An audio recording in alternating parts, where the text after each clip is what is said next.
अध्याय 8 खुशहाल गांव और समृद्ध शहर। लोहार की दुकान पर प्रभाकर लोहारों को काम करते देख रहा था। एक छोटी सी बेंच पर कुल्हाड़ी और हंसिया जैसे कुछ औजार बेचने के लिए रखे थे। दूसरी ओर भट्टी जल रही थी। औजार बनाने के लिए दो लोग लोहे की एक छड़ को गरम कर उसे पीट रहे थे। प्रभाकर को यह सब बड़ा मजेदार लग रहा था। लोहे के औजार और खेती। लोहे का प्रयोग आज एक आम बात है। लोहे की सारी चीजें हमारी रोजमर्रा की जिंदगी का हिस्सा बन गई हैं। इस उपमहाद्वीप में लोहे का प्रयोग लगभग 3000 साल पहले शुरू हुआ। महापाषाण कब्रों में लोहे के औजार और हथियार बड़ी संख्या में मिले हैं। इनके बारे में तुम अध्याय 4 में पढ़ चुके हो। करीब 2500 वर्ष पहले लोहे के औजारों के बढ़ते प्रयोग का प्रमाण मिलता है। इनमें जंगलों को साफ करने के लिए कुल्हाड़ियां और जुताई के लिए हलों के फाल शामिल हैं। अध्याय 5 में तुमने पढ़ा था कि लोहे के फाल के इस्तेमाल से कृषि उत्पादन बढ़ गया। कृषि उत्पादन बढ़ाने के लिए उठाए गए अन्य कदम। सिंचाई। समृद्ध गांवों के बिना राजाओं तथा उनके राज्यों का बने रहना मुश्किल था। जिस तरह कृषि के विकास में नए औजार और रोपाई, अध्याय 5 में जिसके बारे में हमने पढ़ा है, महत्वपूर्ण कदम थे, उसी तरह सिंचाई भी काफी उपयोगी साबित हुई।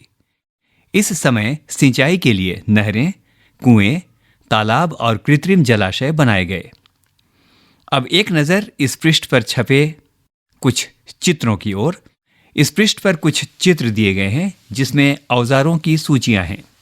यहां लिखा है, औजारों की सूची में इन चित्रों के नाम चुनो। हंसिया, कुल्हाड़ी और सणसी। लोहे की ऐसी 5 चीजों की सूची बनाओ जिसका प्रयोग तुम रोज करते हो। पृष्ठ संख्या 80। इस चार्ट में तुम्हें सिंचाई से आए परिवर्तन दिखाए गए हैं। खाली स्थानों में सही वाक्य भरो। लोगों द्वारा परिश्रम किया गया। किसानों को लाभ मिला क्योंकि अब उत्पादन की अनिश्चितता घटी। कर अदा करने के लिए किसानों को उत्पादन बढ़ाना था। राजाओं ने सिंचाई की योजना बनाई और धन खर्च किया।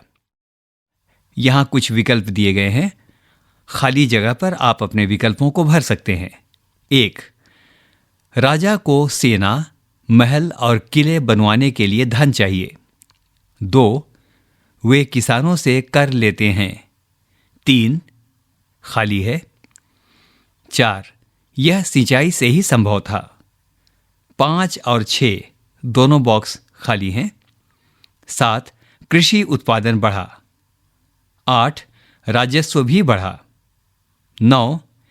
ये बॉक्स खाली है। गांव में कौन रहते थे? इस उपमहाद्वीप के दक्षिणी तथा उत्तरी हिस्सों के अधिकांश गांवों में कम से कम 3 तरह के लोग रहते थे। तमिल क्षेत्र में बड़े भूस्वामियों को वेलल्ला, साधारण हलवाहों को उणवार और भूमिहीन मजदूर दास, कडेसियार और अदिमई कहलाते थे। देश के उत्तरी हिस्से में गांव का प्रधान व्यक्ति ग्राम भोजक कहलाता था। अक्सर एक ही परिवार के लोग इस पद पर कई पीढ़ियों तक बने रहते थे।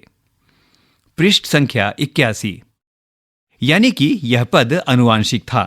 ग्राम भोजक के पद पर आमतौर पर गांव का सबसे बड़ा भूस्वामी होता था। साधारणतया इनकी जमीन पर इनके दास और मजदूर काम करते थे। इसके अतिरिक्त प्रभावशाली होने के कारण प्रायः राजा भी कर वसूलने का काम उन्हें ही दे दिया करते थे।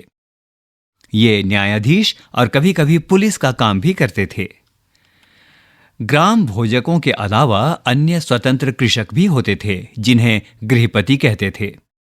इनमें ज्यादातर छोटे किसान ही होते थे। इसके अतिरिक्त कुछ ऐसे स्त्री पुरुष थे जिनके पास अपनी जमीन नहीं होती थी। इनमें दास कर्मकार आते थे जिन्हें दूसरों की जमीन पर काम करके अपनी जीविका चलानी पड़ती थी। अधिकांश गांवों में लोहार, कुम्हार, बढ़ई तथा बुनकर जैसे कुछ शिल्पकार भी होते थे। यहाँ एक बॉक्स दिया गया है जिसमें ऐसा लिखा है, प्राचीनतम तमिल रचनाएं। तमिल की प्राचीनतम रचनाओं को संगम साहित्य कहते हैं। इनकी रचना करीब 2300 साल पहले की गई। इन्हें संगम इसलिए कहा जाता है क्योंकि मदुरै, यह पृष्ठ संख्या 105 के मानचित्र संख्या 7 पर आपको मिलेगा कि कवियों के सम्मेलनों में इनका संकलन किया जाता था। गांव में रहने वालों के जिन तमिल नामों का उल्लेख यहाँ किया गया है वे संगम साहित्य में पाए जाते हैं। नगर, क्या कहती हैं कहानियां, यात्रा विवरण, मूर्तिकलाएं और पुरातत्व। तुमने जातकों के बारे में सुना होगा। ये वो कहानियां हैं जो आम लोगों में प्रचलित थीं। बौद्ध भिक्षुओं ने इनका संकलन किया। यहाँ एक जातक कथा दी गई है जिसमें यह बताया गया है कि एक निर्धन किस तरह धीरे धीरे धनी बन जाता है। पृष्ठ संख्या 82। तो आइए अब सुनते हैं एक कहानी। एक निर्धन की चतुराई। एक शहर में एक गरीब युवक रहता था। उसके पास एक मरे चूहे के अलावा कुछ नहीं था। उसने उस चूहे को एक सिक्के में एक भोजनालय वाले की बिल्ली के लिए बेच दिया। फिर एक दिन बड़ी जोर की आंधी आई। राजा का बागीचा टूटी टहनियों और पत्तों से भर गया। उनका माली इसे साफ करने की बात से परेशान हो उठा। युवक ने माली से कहा कि अगर लकड़ियां और पत्ते उसे मिल जाएं तो वह बागीचे की सफाई कर सकता है। माली तुरंत मान गया। युवक ने पास खेल रहे बच्चों को यह कहकर इकट्ठा कर लिया कि प्रत्येक टहनी और पत्ते के बदले उन्हें एक एक मिठाई मिलेगी। देखते ही देखते उन्होंने बगीचे में से एक एक तिनका चुनकर गेट के पास इकट्ठा कर दिया। तभी उधर से राजा का कुम्हार बर्तनों को पकाने के लिए ईंधन की तलाश में गुजरा। उसने पूरे ढेर को खरीद लिया और इस तरह युवक के पास कुछ और भी पैसे हो गए। अब उस युवक ने एक और योजना बनाई। एक बड़े बर्तन में पानी भरकर वह नगर के द्वार पर गया और वहां उसने घास काटने वाले 500 लोगों को पानी पिलाया। खुश होकर उन लोगों ने कहा, तुमने हमारे लिए इतना अच्छा काम किया, बताओ अब हम तुम्हारे लिए क्या कर सकते हैं। उसने कहा, मैं आपको यह तब बताऊंगा जब मुझे आपकी सहायता की जरूरत होगी। इसके बाद उसने एक व्यापारी से दोस्ती की। एक दिन उस व्यापारी ने बताया कि कल एक घोड़े का व्यापारी 500 घोड़ों के साथ शहर में आ रहा है। यह सुनकर उस युवक ने घास काटने वालों के पास जाकर कहा, कृपया तुम सब एक एक घास का गट्ठर मुझे दे दो और अपनी घास तब तक मत बेचो जब तक मेरी न बिक जाए। उन्होंने उसे घासों के 500 गट्ठर दे दिए। जब घोड़े के व्यापारी को कहीं भी घास न मिली तो उसने इस युवक की घास 1000 सिक्के में खरीद ली।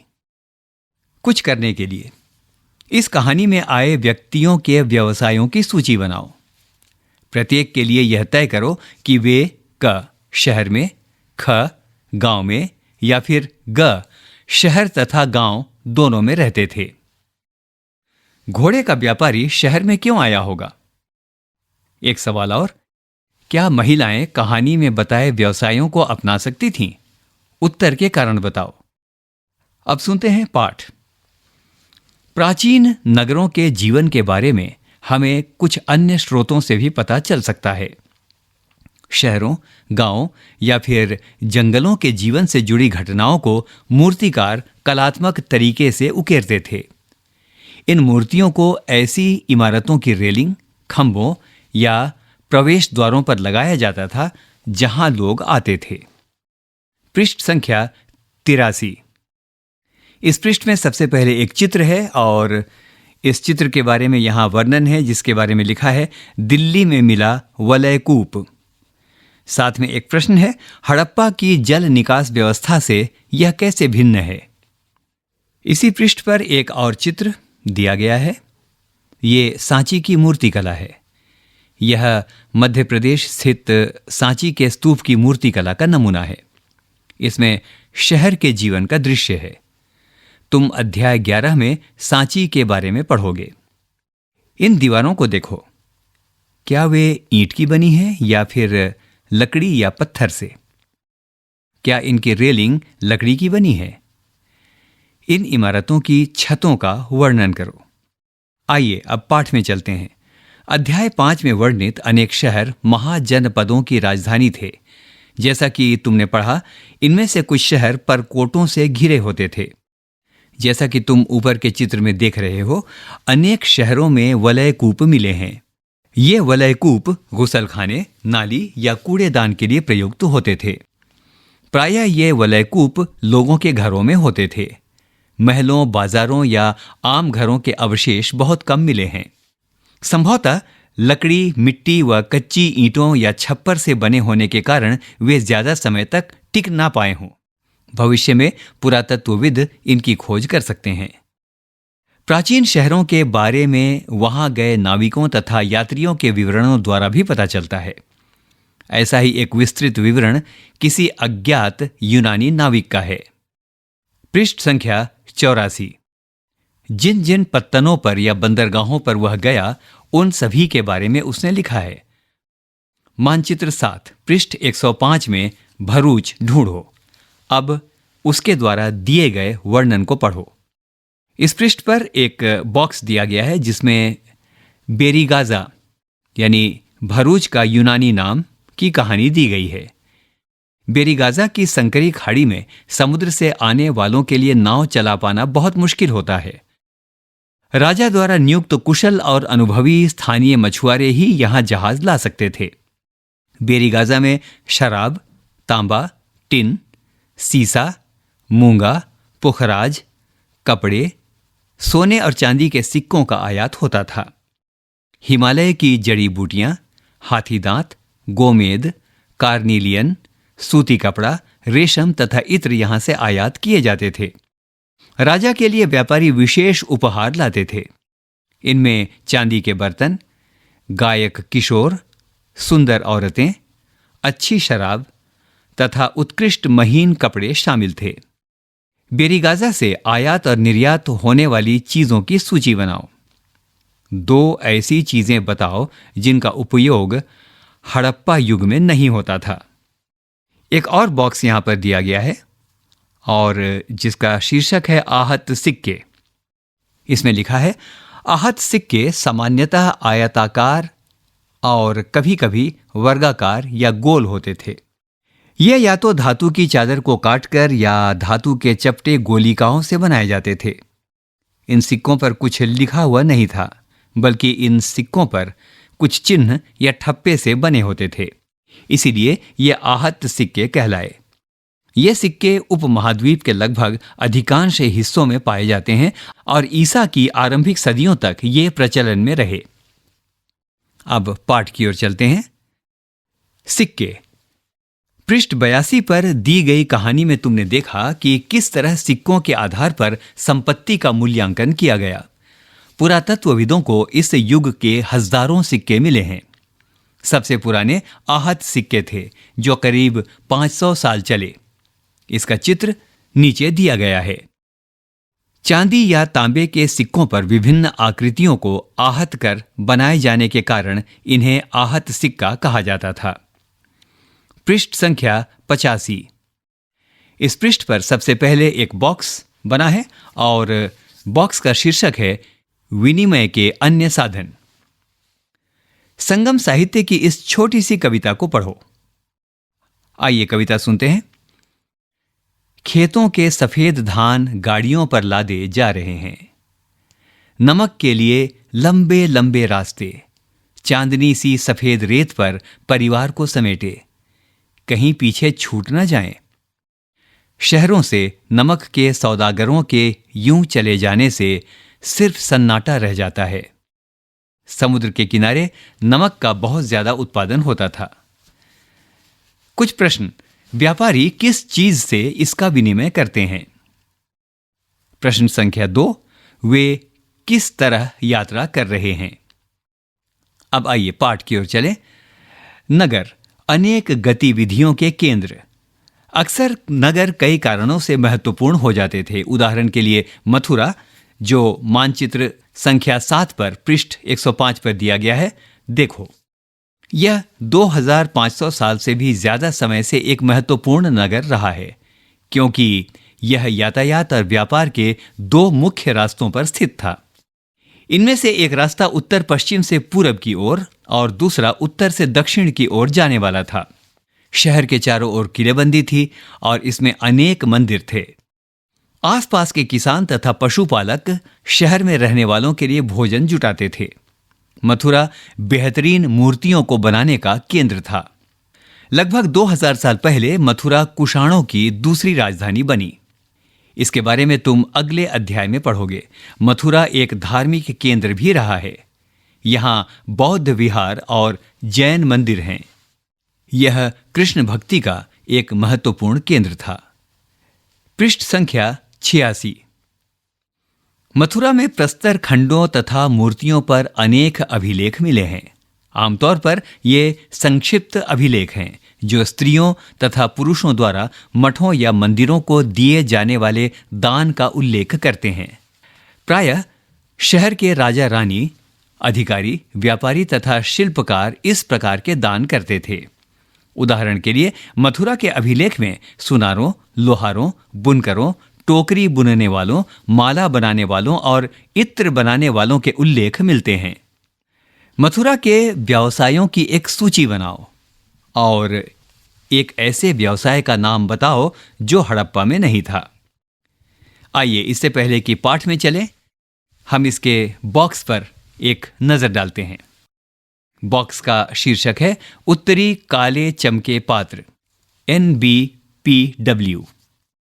ये एक कठोर चाक निर्मित धातु की तरह दिखने वाले तथा चमकदार काली सतह वाले पात्र हैं।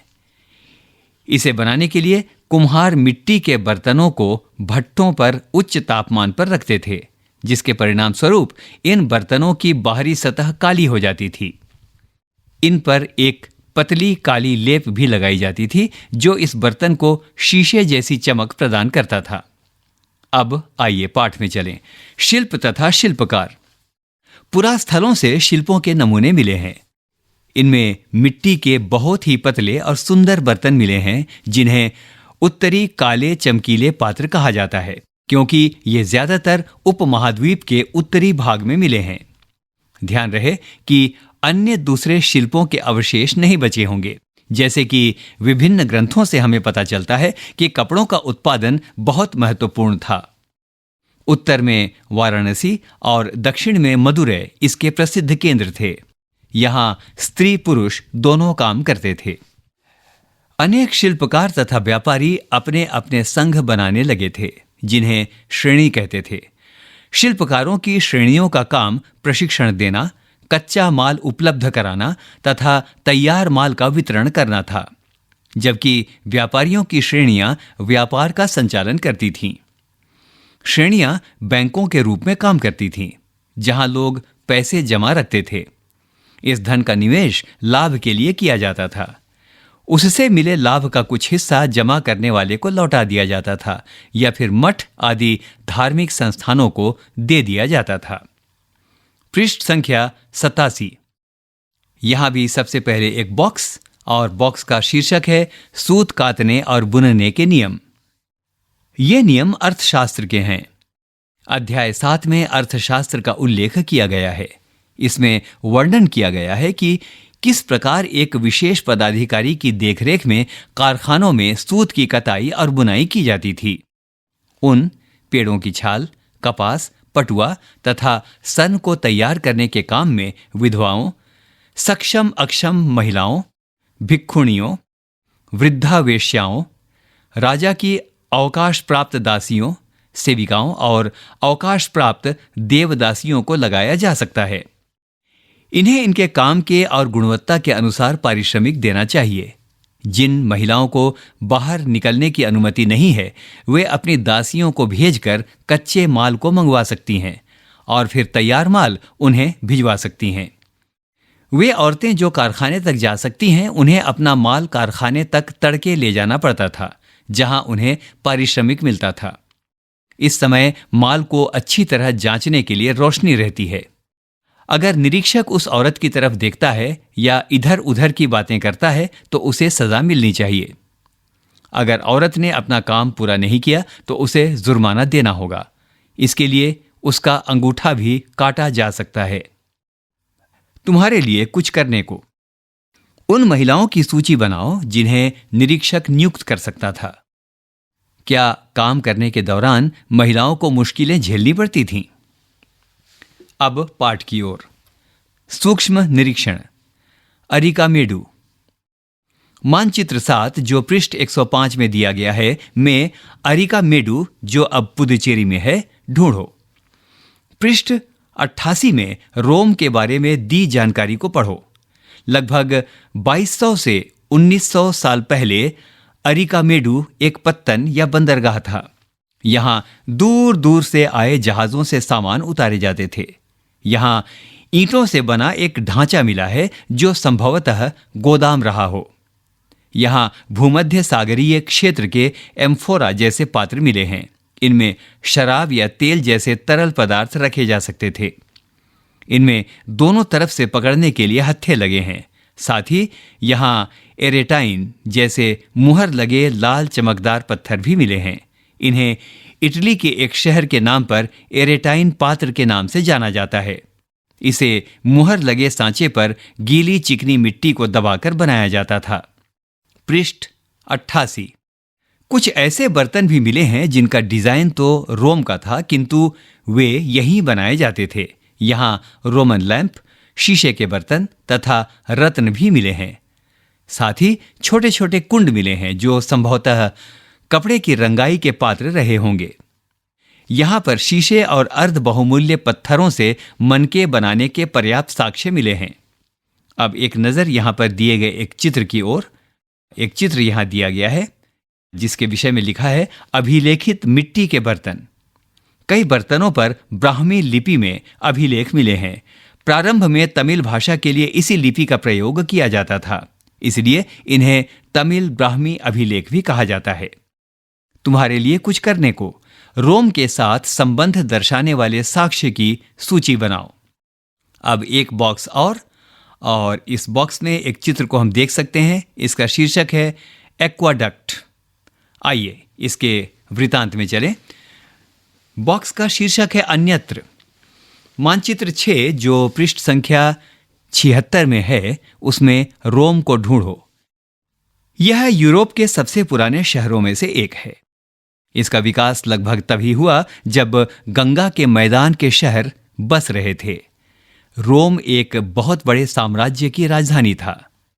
इसके सबसे महत्वपूर्ण शासकों में से एक ऑगस्टस ने करीब 2000 साल पहले शासन किया था। उसने कहा था कि रोम ईंटों का शहर था जिसे मैंने संगमरमर का बनवाया। ऑगस्टस ने बड़े बड़े रंग महल बनवाए जिन्हें एम्पी थिएटर भी कहते हैं। इनमें चारों तरफ दर्शकों के बैठने की सीढ़ी नुमा जगहें होती थीं जहां लोग विभिन्न प्रकार के कार्यक्रम देख सकते थे।